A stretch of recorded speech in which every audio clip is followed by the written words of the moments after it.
Bonjour à tous et à toutes, j'espère que vous allez bien. Alors je m'excuse pour ces quelques semaines d'absence. On va reprendre aujourd'hui J'espère que ça vous a manqué.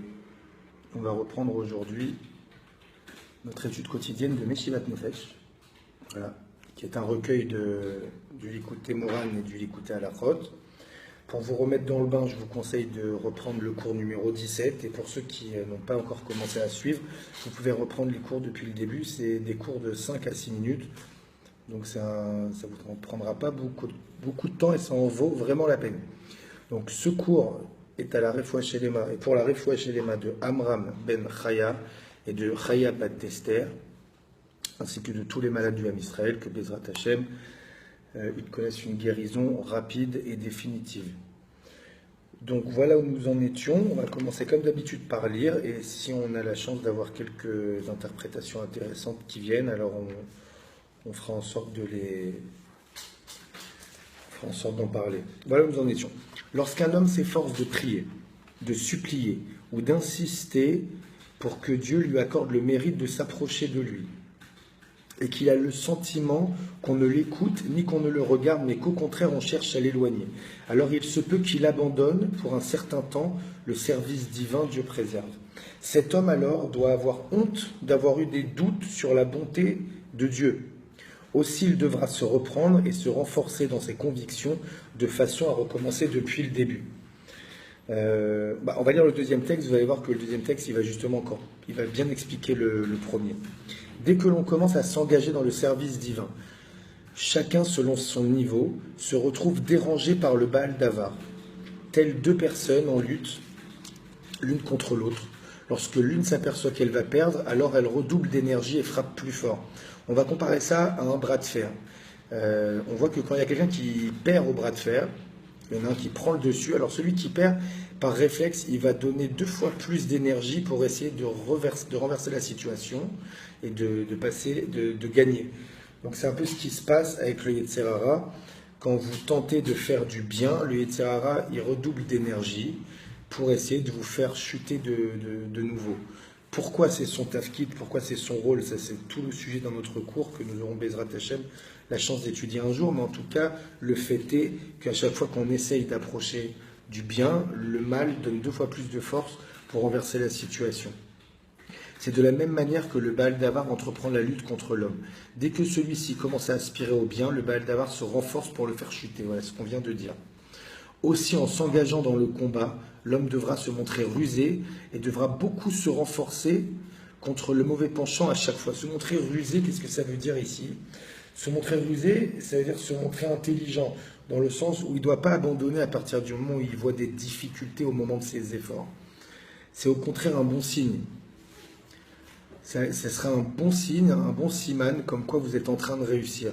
Si chacun dans ses domaines, quelqu'un il veut faire des efforts dans sa tchouva ou dans un travail sur ses midot ou peu importe, quelque chose de bien, il va se rendre compte qu'au début, ça va se battre contre lui pour essayer de faire l'inverse. Il faudra être rusé et ne pas abandonner. De par son éloignement, l'homme a parfois le sentiment de ne pas mériter le monde à venir. L'impression d'être exclu. Il devra au contraire être fort et courageux afin d'accomplir avec joie la volonté de Dieu. Il devra le servir durant toute sa vie, sans attendre quelconque récompense. Même s'il sait qu'il est encore très loin de son service, il fera le maximum pour accomplir une mitzvah, prier ou étudier la Torah. Il y a une très très belle parabole du Rav Besançon qui a été donnée il y a 2 ans pendant Rosh Hashanah à Ouman. J'ai eu la chance d'être assis en face de lui ce jour-là. C'est un cours qui était filmé. Et moi j'ai eu la chance d'être seul dans cette pièce avec le Rav Ifra et le Rav Besançon des grandes sadikim. En espérant que la santé du Rav Besançon va bien. Cette parabole, elle est extraordinaire. Imaginez que vous avez un ami qui a un champ, un ami qui est agriculteur, et il veut partir 2 mois en vacances. Alors il vous appelle, il dit « Est-ce que tu veux bien garder mon champ pendant les 2 mois de vacances ? Et pendant ces 2 mois, je vais te demander de faire les récoltes, de faire le travail, de faire attention à ça. Je vais te donner tous les détails pour faire mon travail pendant 2 mois. Veux-tu me rendre ce service ?» Il y a 2 manières de réagir. Soit vous lui dites « Écoute, tu es mon ami, je t'aime. Je vais faire ça pour toi gratuitement, avec plaisir. Je vais garder ton champ pendant les 2 mois. Dis-moi tout ce qu'il y a à faire. Je vais faire au maximum parce que je suis ton ami et parce que je t'aime pour essayer de faire le travail que tu fais habituellement. Et il y a une autre manière de réagir qui est aussi tout à fait légitime, c'est de dire à votre ami, écoute, c'est vrai, on est amis, je t'aime beaucoup, mais moi je préférerais te louer ce champ pendant les 2 mois, qu'il m'appartienne, comme ça j'en tire les bénéfices. Et toi, je te paye juste la location du champ et tu pars en vacances tranquillement, tu reviens, je te rends ton champ. Très bien. Maintenant, pendant l'absence de votre ami, l'agriculteur, il peut se passer plusieurs choses. Soit tout va bien, ok, ça on passe.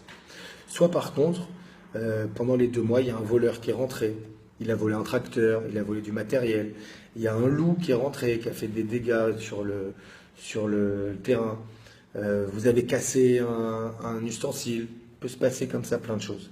Si vous avez rendu service à votre ami de manière gratuite, alors vous n'êtes pas responsable des problèmes. Vous avez fait le maximum, maintenant il s'est passé ce qui s'est passé, mais vous n'êtes pas responsable. Si par contre vous lui avez loué dans un certain état, vous devez lui rendre dans le même état, donc vous êtes responsable des dégâts. Cette parabole, pour ceux qui l'auront compris, c'est la vie. Hachem, il a créé ce monde, il s'est apparemment retiré de ce monde en nous demandant d'être shomer mitzvot, de garder ses mitzvot dans tous les détails.